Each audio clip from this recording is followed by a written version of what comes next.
ఆత్మీయులారా, పరమ పవిత్రము పావనము శుభకరమైన మాస్టర్ గారిని తలుచుకునే ఆదివారం నాటి సత్సంగానికి శుభస్వాగతం. ఇటీవల కొంతమంది ఆధ్యాత్మికతను ఇష్టపడేవారు, భరద్వాజ మాస్టర్ గారిని గౌరవించేవారు కలిసినప్పుడు వ్యక్తిగతంగాను ఫోన్లో కూడాను ఒక విషయాన్ని తరచూ ప్రస్తావించారు. ఈరోజు దాని గురించి చెప్పుకున్నాం.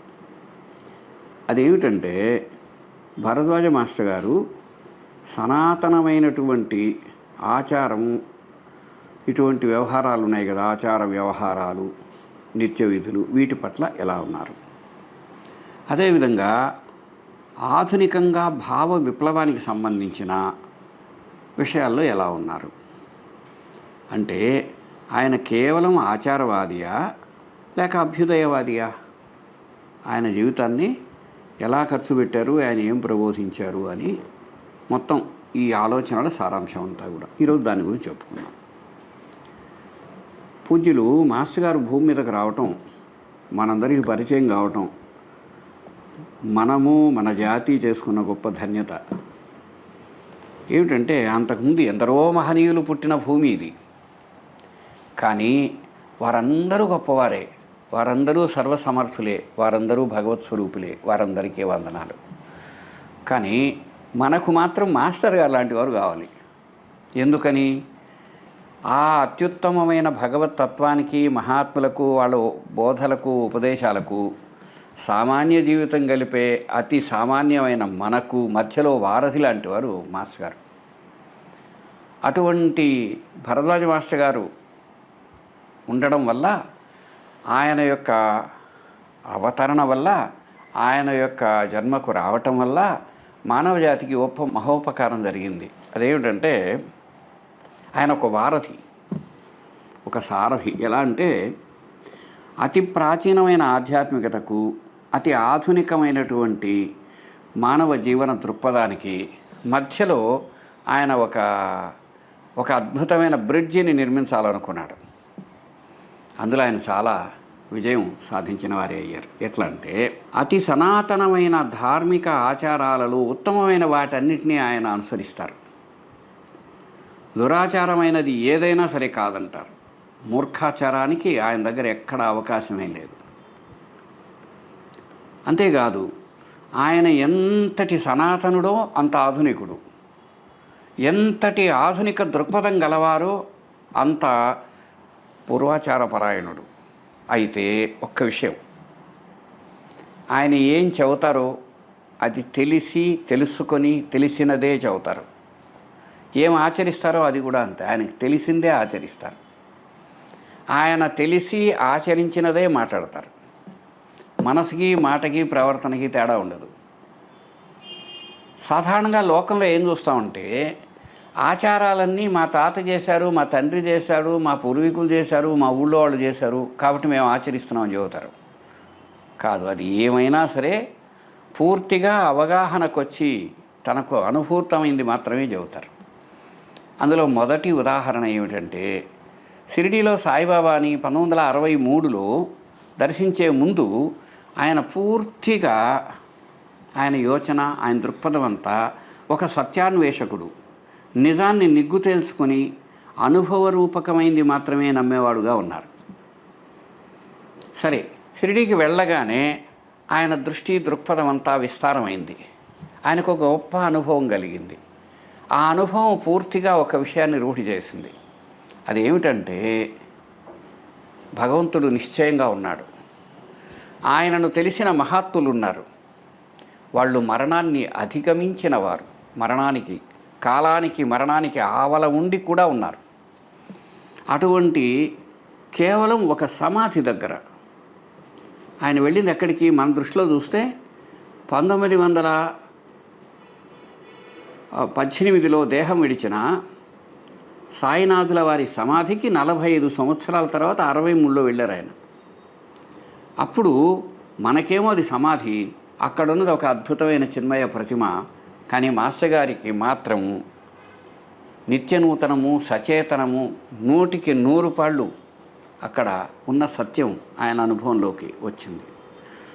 సాయి యొక్క అనుగ్రహం ఆయనకి ఎంతగా లభించిందంటే 1918కి ముందు సాయి భక్తులు పొందిన అనుభూతులకు వాళ్ళందరూ అనుభవించిన దానికంటే అత్యుత్తమమైన రీతిలో ఆయన ఒక అనుభూతిని పొందారు, సాక్షాత్కారాన్ని పొందారు.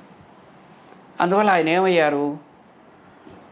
నిజంగా చూస్తే సాయి ఆనాడు ఎంతగా అభ్యుదయకరంగా ఉన్నారో ఆధునిక కాలంలో భరద్వాజ్ గారు అలా ఉన్నారు. ఆ రోజులలోనే కుష్ఠరోగుల్ని ఆదరించిన సాయి మాస్టర్ గారు ఆయనకు పరిచయమైన వారందరికీ తెలుసు. ఆయన ఒక అభ్యుదయవాది. ఆయన ఎంతగా అంటే ఏ పని చేస్తే ఆ పని తెలుసుకొని తెలిసినది చేస్తారు, సాటి వాళ్ళకి చెబుతారు. అదేవిధంగా ఆయన జీవితం మొత్తం ఉంటుంది. అత్యుత్తమమైనటువంటి అన్ని విధి విధానాలన్నిటినీ గౌరవిస్తారు ఆయన.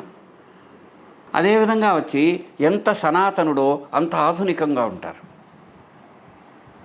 ఆయన ఏ విషయంలోనూ ఎప్పుడూ సాటి మానవులలో ఉండే భగవంతుని గుర్తిస్తూ జీవిస్తారు. అది ఒక అద్భుతమైన విషయం అన్నమాట. మాటతో, ప్రవర్తనతో ఏమాత్రం ఏ విధంగా కూడాను ఎవరిని నొప్పిస్తారు.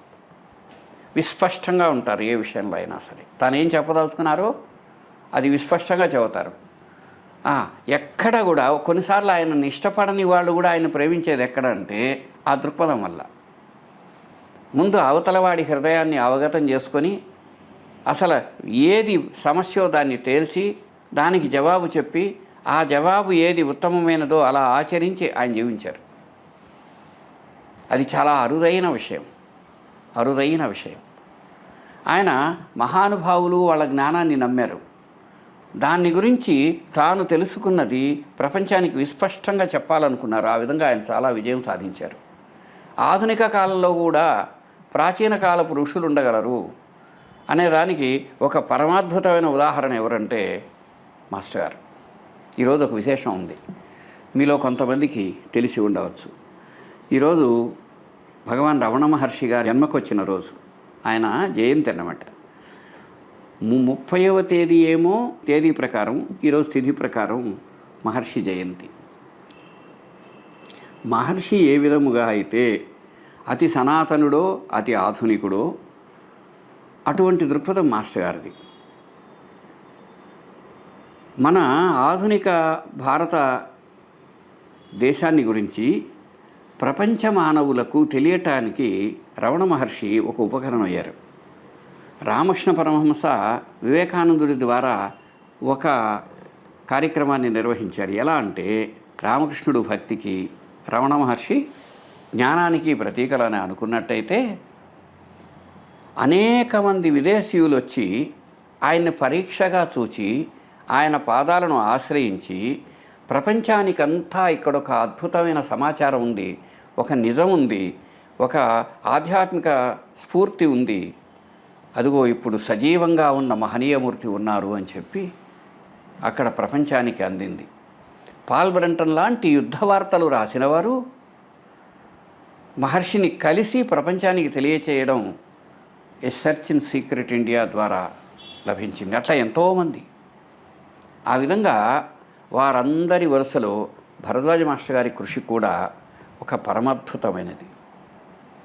తెలుసుకొని చేయి, తెలుసుకుంటూ చేయి, తెలిసినదై చేయి, ఆ విధంగా జీవితాన్ని తీర్చిదిద్దుకో అన్నదే మాస్టర్ గారి ప్రబోధం. ఒకసారి మాస్టర్ గారిని అడిగాం మనం, సార్ మీరు ఎక్కడికైనా వెళ్ళిపోతున్నారు, లేదు ఇంకో మీ దగ్గరకు వచ్చిన వాళ్ళు వెళ్ళిపోతున్నారు, ఒక 5 నిమిషాల టైం ఉంది, సాయిబాబా గురించి చెప్పండి సార్ అంటే ఏం చెప్తారు సార్ అని. Come, sit, see and enjoy and then you can go అని చెబుతా అన్నారు. మాస్టర్ గారి విషయం కూడా అంతే. ప్రస్తుతానికి సెలవు. నమస్కారం. శ్రీ సచ్చిదానంద సద్గురు సాయినాథ్ మహారాజ్ की जय। गुरुदेव दत्ता साई राम जय साई राम। गुरुदेव दत्ता साई राम जय साई राम। गुरुदेव दत्ता साई राम जय साई राम। गुरुदेव दत्ता साई राम जय साई राम। गुरुदेव दत्ता साई राम जय साई राम। गुरुदेव दत्ता साई राम जय साई राम। साई राम जय साई राम जय साई राम। साई राम जय साई राम जय साई राम। साई राम जय साई राम जय साई राम। साई राम जय साई राम जय साई राम। साई राम जय साई राम जय साई राम। साई राम जय साई राम जय साई राम। साई राम जय साई राम जय साई राम। साई राम जय साई राम जय साई राम। साई राम जय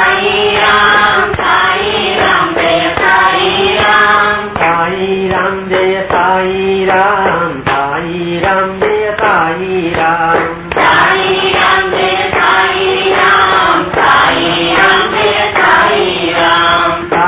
राम जय साई राम जय साई राम। साई राम जय साई राम जय साई राम। साई राम जय साई राम जय साई राम। साई राम जय साई राम जय साई राम। साई राम जय साई राम जय साई राम। साई राम जय साई राम जय साई राम। साई राम जय साई राम जय साई राम। साई राम जय साई राम जय साई राम। साई राम जय साई राम जय साई राम। श्री सच्चिदानंद सद्गुरु साईनाथ महाराज की जय।